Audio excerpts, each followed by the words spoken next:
From playing in the national championship game to likely not making a bowl game, TCU falls to Texas Tech tonight, 35-28. Another game where the Frogs looked unprepared, crucial mistakes, a lot of silly things that led to another loss. And so we'll talk about that and more. Matt Jennings is with us. We're live streaming on YouTube. Feel free to hit us up in the comments or on Twitter. We'll try to respond to some of that next. It's Locked On Horned Frogs. You are Locked On Horned Frogs, your daily podcast on the TCU Horned Frogs, part of the Locked On Podcast Network, your team every day.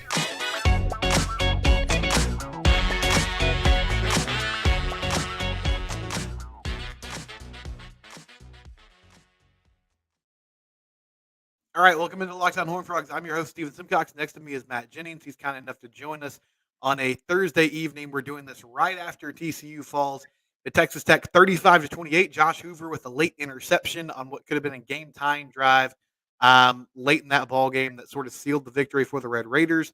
TCU is now 4-5 on the season. They have to win 2 of their last 3 games to make a bowl game. Their last 3 opponents are Texas, Baylor, and Oklahoma. So that doesn't look good. And Matt, I think we both kind of got on the show here, and our first general thought about this was, this season it's not like this has been a rapid, I guess in some ways it's been a rapid decline, but we've known for weeks this team is what it is. But this is another, it feels like a low point going on the road and losing to a Tech team that, now they have the same record as TCU, but they came into this at 3-5. You go from playing in the national title game to likely not making a bowl game. That's not unprecedented, but it's still rare, and it's definitely not a good look for this program. The last team to play in the national championship and finish the following season with a losing record was the University of Texas in 2010 after going the national title game with Colt McCoy the year prior. It's a bad look, and it's not set in stone yet. Mm-hmm. They could steal, 2 of the next 3, sure. But what have they shown over the last 6 weeks that would give you any reason to believe that's going to happen? Not a lot. And tonight was another example of, what week are we in now, Matt? This is It's 9? week 10. That was game 9. They had to bye. Yeah. It's the same thing every week. Yeah. Like it's silly penalties, it's turnovers, it's just not executing, and that falls on the players. But this is a good segue. Listen, I know a lot of people have questions about coordinators. We're gonna get to that. I don't think Kendall Briles is doing a good job. I don't think Joe Gillespie is doing a good job. Defense is struggling, offense is struggling, special teams unit is not making plays. But you're coming off a bye week, and Tech was as well. You're playing on a Thursday night on the road. You just got embarrassed by Kansas State. This is your first chance to kind of come out there and prove something again. You once again, for the umpteenth time this season, come out the gate slow. You go 3 and out on your first behind early, and it's just, you get a drive going or you get something positive going, and it's, somebody's holding, or Jared Wiley's covering up a wide receiver and he gets called for some sort of procedure penalty, or you get into 2nd and 5 and then you hand the ball off to Amani Bailey and you can't block and you lose 5 yards. And it's just over and over again the same things. You have an illegal substitution penalty on 4th and 1. And you can't call a timeout because you've already used 3 timeouts in the first half because you couldn't get lined up right earlier in the game. Like, you couldn't call a timeout to save yourself from the penalty because you had 0 timeouts because your offense couldn't get lined up after an unnecessary roughness penalty that gave you a first down. And so you had to call a timeout to avoid a delay of game. And then you had to do another similar thing later on in the drive. And then you miss a field goal, and then you give up a 4th and 1, which you actually had stopped. I don't know if they would have actually stopped it if Tech was running the play because it looked like they just saw what was happening and snapped the football. But you couldn't stop that either. And, that stuff's on Sonny, to be real about it. That stuff is it's on the players too, but like that's just basic tenets of a bad football team, a poorly coached football team. And like tonight, I understand it. And some people might like come away from this and be like, yes, this is good. He needs to be yelling at his assistant coaches. But I saw a lot more of that really than I ever have before. He kind of gave Joe the business a little bit, and I understand it was 3rd and 22, and they gave up like a 20-yard run to Taj Brooks, and then they convert a 4th and 1. He was upset about that. I understand it. Had some special teams miscues. He was going back and forth with Tramadol. But man, like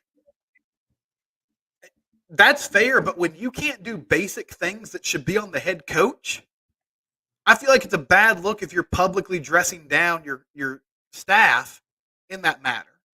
And I just don't like. I sound really angry. I guess I kind of am. But this is more just kind of throwing my hands up in the air in frustration because I think that he's a good football coach. And he showed last year that he's a good football coach and that he has attention to detail. And so, Matt, I just don't understand. And I'm sort of just throwing words at you, and you can respond however you want. I don't understand how you go from a team that did all those little things right last year to what we see now. Was it really the fact that like Max Duggan and Quentin Johnson and Darius Davis and all those seniors were just that on top of it? And the drop off has been so significant that you can't find any sort of middle ground. I don't get it. That feels like the most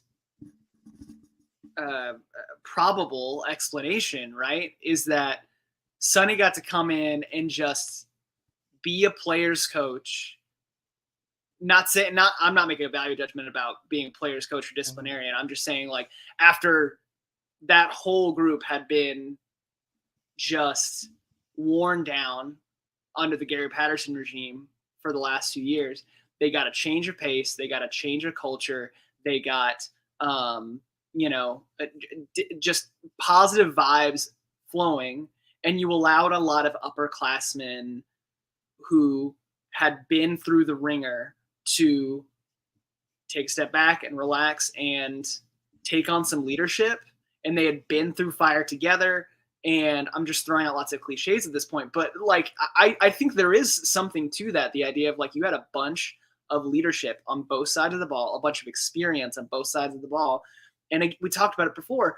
All you had to do was plug a few holes that really elevated you to that next step. You weren't relying on a massive flood of either transfers or young players who hadn't seen significant snaps before to suddenly take on huge roles and have that attention to detail and be able to deliver in clutch moments, right? Yeah. And when you're only asking 2 guys, 3 guys to do that on offense, it's a lower risk proposition. And also, if one of those doesn't pan out, not the biggest deal in the world, right? Like if he was good last year, but if Alana Lee had just been okay a year ago or had been bad, like that wouldn't have been the worst thing in the world. But he was solid. He was pretty good. And then that fills out a larger offensive line that had a ton of snaps together, et cetera, et cetera.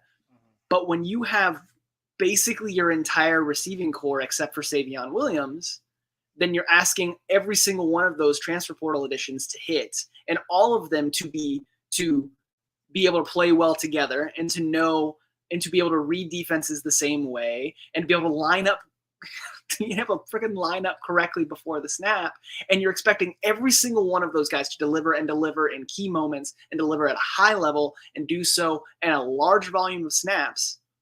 Then those misses, you need every single one of them to hit, and they haven't, right? Like you've seen flashes from a Jalen Robinson or flashes from a Dalen Wright, flashes from JoJo Earl. But like you're just, I said this to Joel Anderson on Twitter a couple weeks ago, when your best transfer from this transfer class that had 3 guys come from Alabama and had, a ton of guys that you were excited about in the offseason, when the best one is, no disrespect to JP Richardson, I think he's a good player, but when your best transfer is a slot receiver from a bad Oklahoma State team, like you have not done a good job of filling those holes And it was probably a bad idea to try and fill up that many holes with transfers in the first place. So I think that's all that's a long-winded way of saying, yes, I agree. I think that they had so much experience together and leadership a year ago that you didn't need the coaches to preach attention to detail all the time. And now you're seeing the results of that. Let me just one more thing. I'm thinking about it. Basically every single good play for TCU against Texas Tech tonight was the result of spectacular individual effort, not the pieces of the team working well together and executing well. Like I texted you right after Trey Sanders' touchdown on 3rd and 1 or 3rd and goal from the 1. That was a gap scheme run where you had Willis Patrick pulling around, who's supposed to be the wraparound block to kind of bulldoze his way and clear a path for Trey Sanders, and he whiffs on 2 guys, and Trey Sanders is just like, okay, I'm just going to power my way in, right? Or Savion Williams catches a bunch of like quick slants and quick curls and just powers forward and gets you first down yardage. Or Amani Bailey, makes a cut and gets you valuable yardage when he's not getting any blocking. Like it's just over and over and over again. It's the individual talent on the team is great in a lot of spots, and it's able to overcome major deficiencies in attention to detail in terms of like play design and play sequencing. You're able to overcome that because you just have dudes out there, which is great. But when you line up against teams that you can't just overwhelm with talent, which is most of the teams on TCU's schedule, because the Big 12 is a good conference. Right. This is what you have. Yeah. So let's talk about the offense for a second, because I think your point is a good one. It made me think of that. I think it was their best drive of the game. It was like 93 yards or something like that. Like they got the ball deep in their own territory. Defense forced a punt to start the second half. They go down there, they score. They cut it to 20-14, and it was the big plays on that drive. 3rd and 14, Tech just brings an all-out blitz. Hoover spins around, rolls out, hits Jared Wiley, and then another 3rd and 14. Where like I want to give these guys credit. I don't really know what route they were running on the right side of the formation. Like there was horrible spacing, and Josh just kind of threw it to JoJo Earl because he saw like, hey, he's open right now. I guess I'll just zip it to him, and he made a nice catch. But that kind of speaks to the fact that again, it just is sort of individual playmaking. Amani Bailey had 19 carries for 57 yards, 3 yards a carry. He did have 2 touchdowns. Josh Hoover 32 of 52, 353 yards, 1 touchdown, 2 big interceptions, 1 that sealed the game, and the other one basically turned the tide of the game when they were up 21-20. And it did look like maybe they had a chance to go down there and kind of take control of that ball game late in the 3rd quarter. But Matt, we've talked about this all year. The Kendall experiment's not working. I don't know what they're doing. Like I don't know what they want to do on offense. And I know a lot of that's the offensive line. It's obvious they don't trust them to get push in short yardage situations. They converted a 4th and 1 tonight. That was kind of a miracle, and they were running, a misdirection, direct snap type of all these different things to try to just get a yard. They couldn't get a 3rd and 2 that led to a missed field goal. There was pressure on Josh Hoover all day, but I don't know what they want to do. I still don't know what their identity is, and I don't see a lot of evidence that he is like scheming guys open. I know there's miscommunication happening. I know there's still things that are going wrong that probably shouldn't from a player perspective. And Josh wasn't super accurate today either. But there's just I don't see like a lot of plays where I'm just like, man, that's a great play design. Like clearly fooled the defense, made it easy for the guys to go out there and make it happen. I'm just not seeing that week after week. This is my drum that I've just kind of been beating for like a month or more, which is people want Joe Gillespie gone, and that's fine. Like I think you have a sample size with him.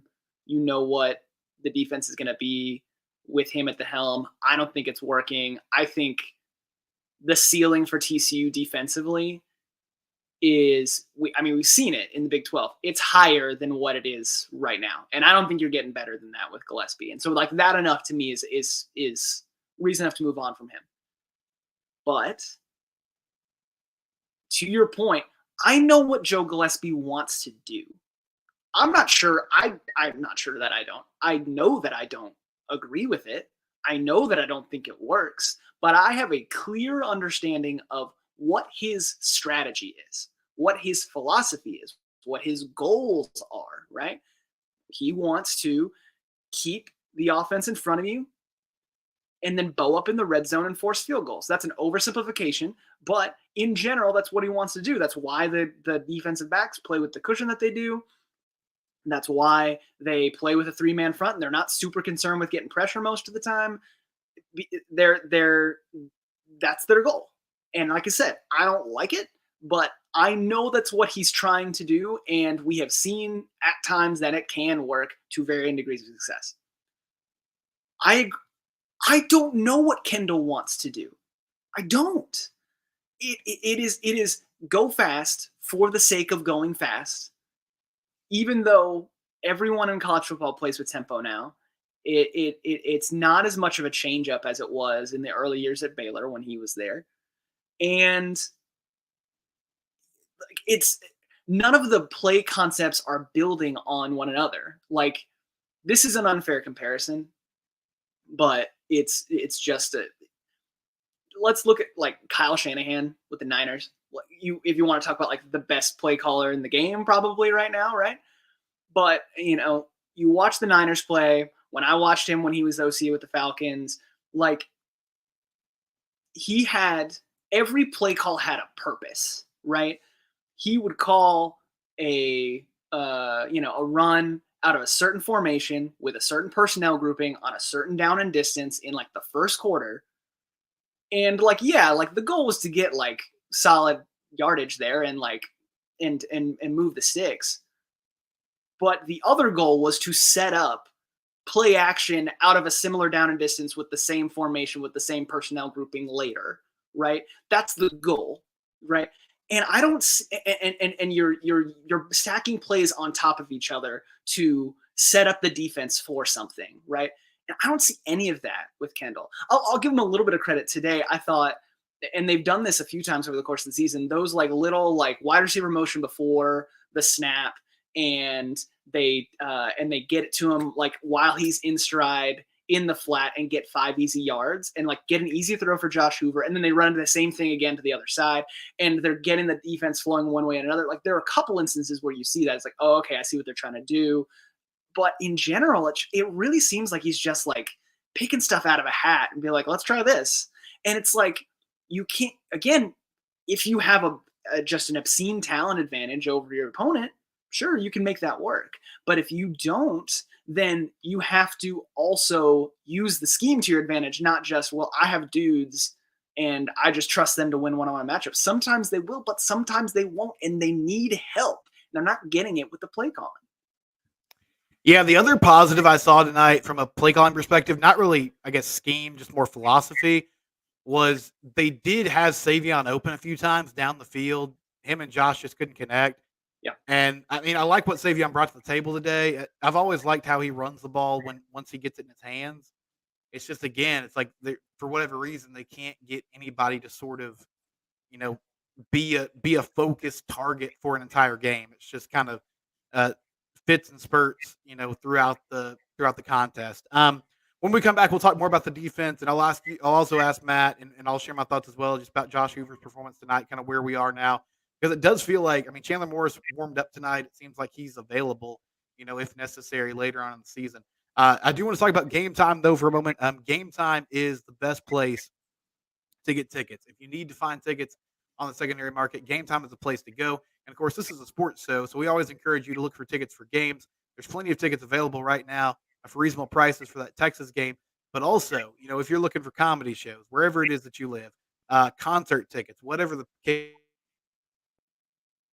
cancellation protection, and all sorts of different deals for you. They also have last minute deals, so you don't have to feel like, okay, I got to get these tickets 2 weeks out in advance. If you want to do that, you totally can.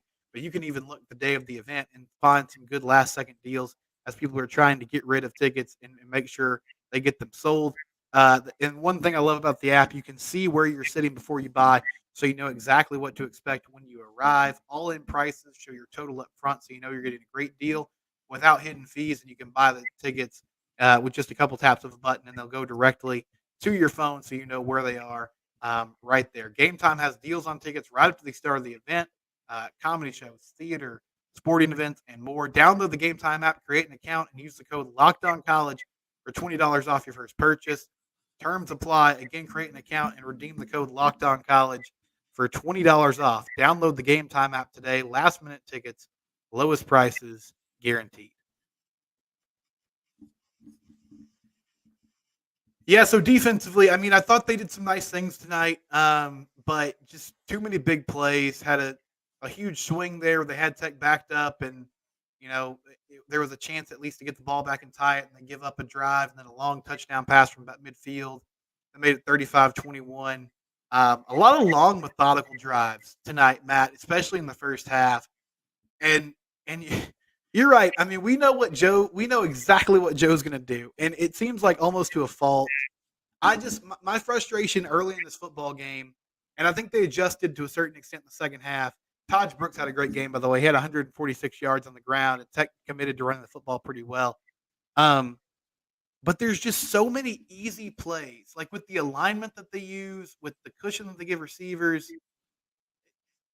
In the first quarter, it just felt like Baron Morton, if he could just take that snap and look and find his guy on a hitch or a dig, it was 7-8 easy yards all the time.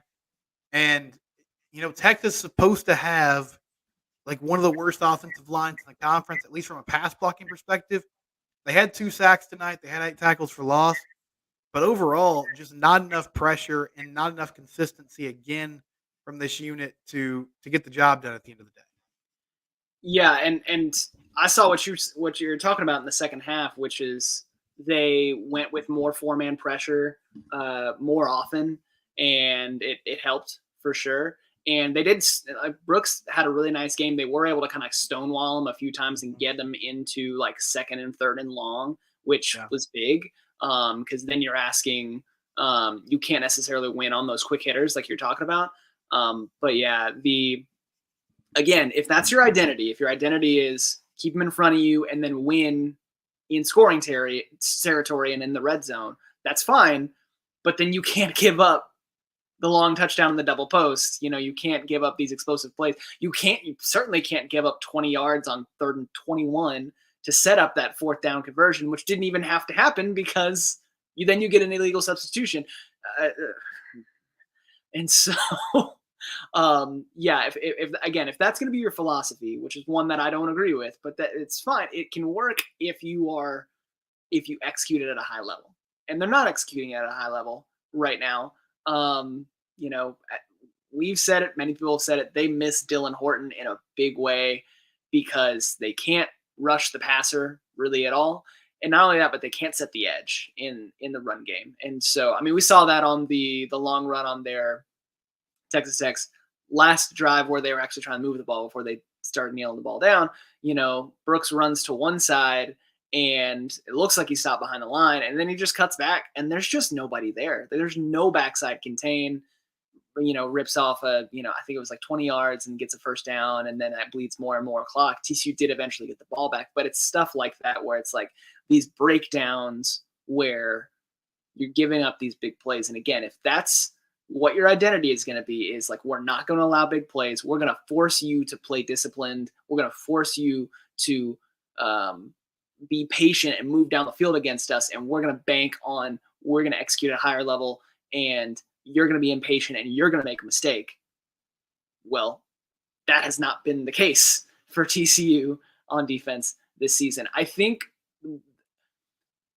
if I were to summarize TCU's problems overall this season, or at least when it comes to the coordinators, I think Gillespie is 50% too patient. And I think Kendall is 50% too impatient, if that makes any sense. Because Gillespie, that lack of aggressiveness and that commitment to like, no, like we're gonna play this way, and we're gonna play back, and we're gonna trust in our ability to execute in that way.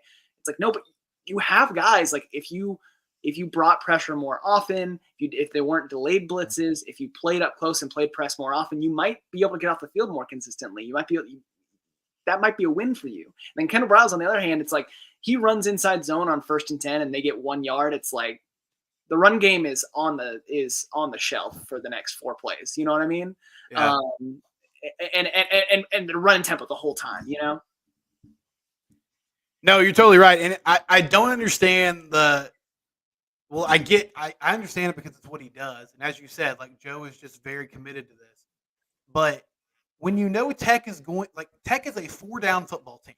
What I mean by that is probably nobody else in the country more than Joey McGuire is committed to going forward on 4th down than he is. And so if it's 4th and 3 or less, no matter where they're at in the field, he's probably going for it. And if you can't stop that, which they didn't really do a good job. Now they did that one play that really swung the game for a moment where they stopped Taj Brooks on 4th and 1 and they go down and score and make it 21-20. And then they got another stop. Unfortunately, the interception sort of derailed all that. But you can't let them be like getting them in 4th and 2 is not necessarily a win unless you're going to be able to get off the field, which they consistently couldn't do that tonight. And so it just kept extending those drives. And I mean, that was probably my biggest gripe is you can't allow that. You can't let most teams, 3rd and 7 turns into 4th and 2. You're getting off the field. That's a punt, but that wasn't the case in this game. And it's just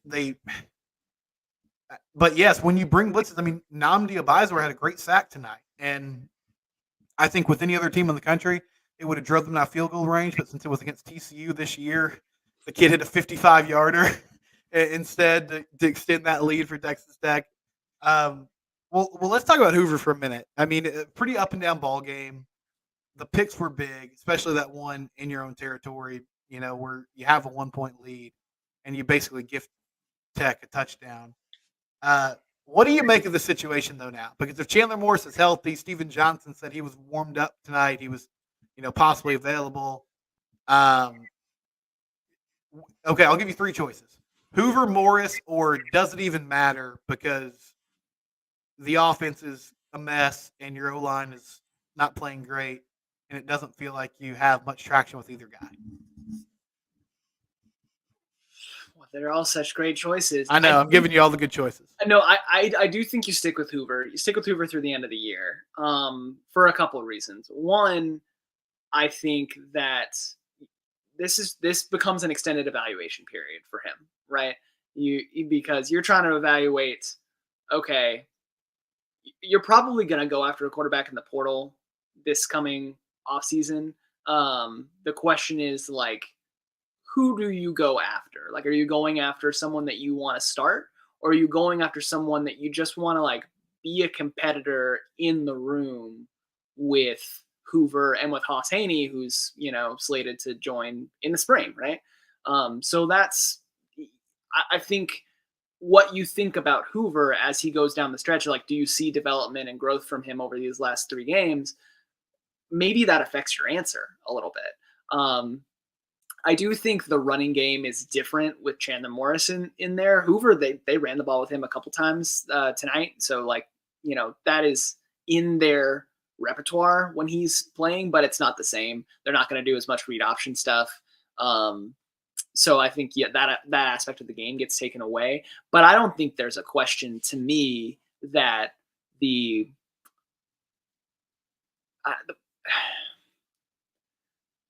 vibes are different in the passing game. His completion percentage isn't like that much wildly. Actually, I know it's not better than Chandler Morris's thus far this season.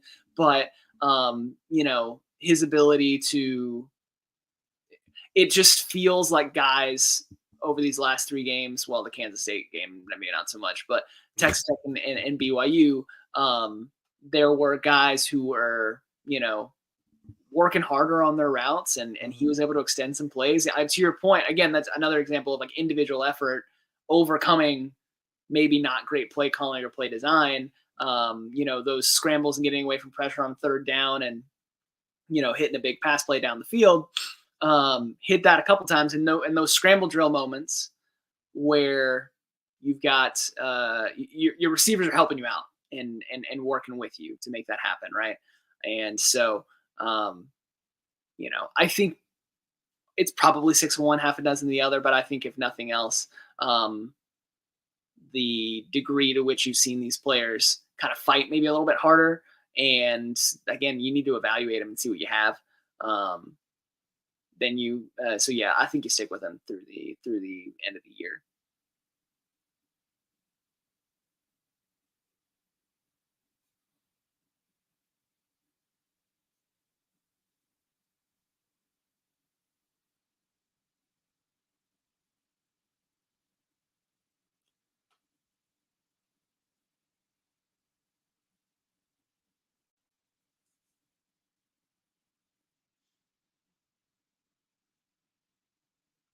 And so I think we lost Steven here for a minute.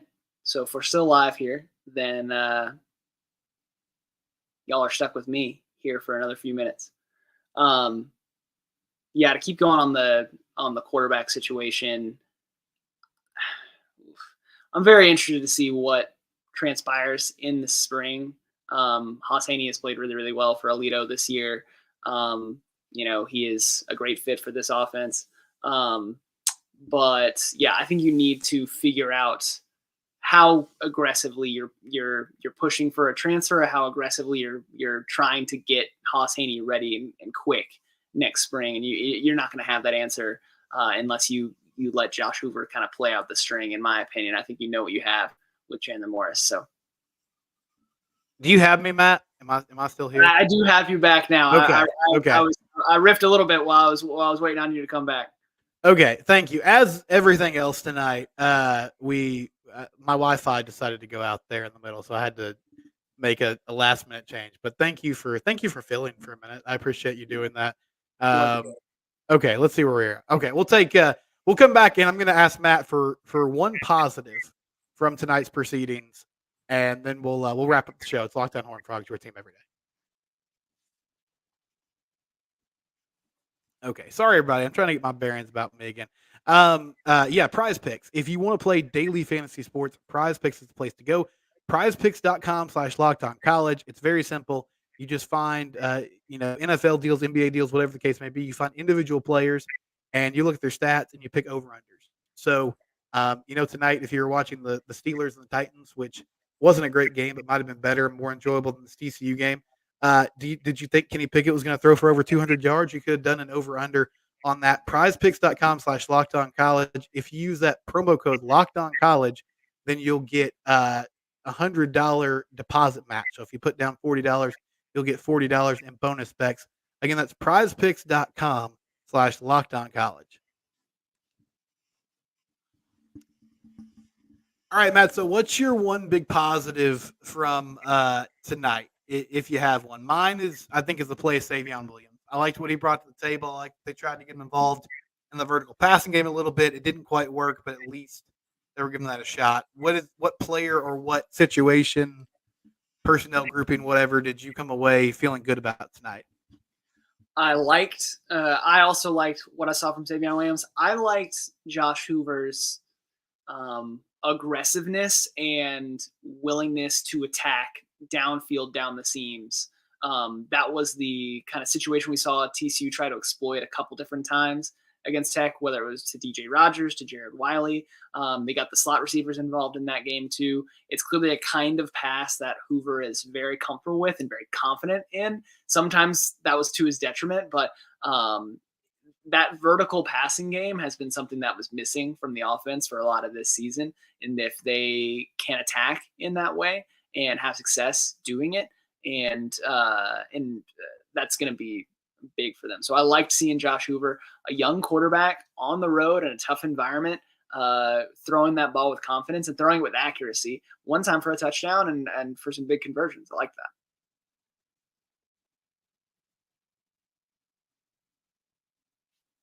There we go. Now I'm on. I liked how he played too. I liked his ability to kind of, at least give them an opportunity to go down and win that football game. A lot of you chimed in tonight. I'll get to more of that later in the week. They play Texas this week.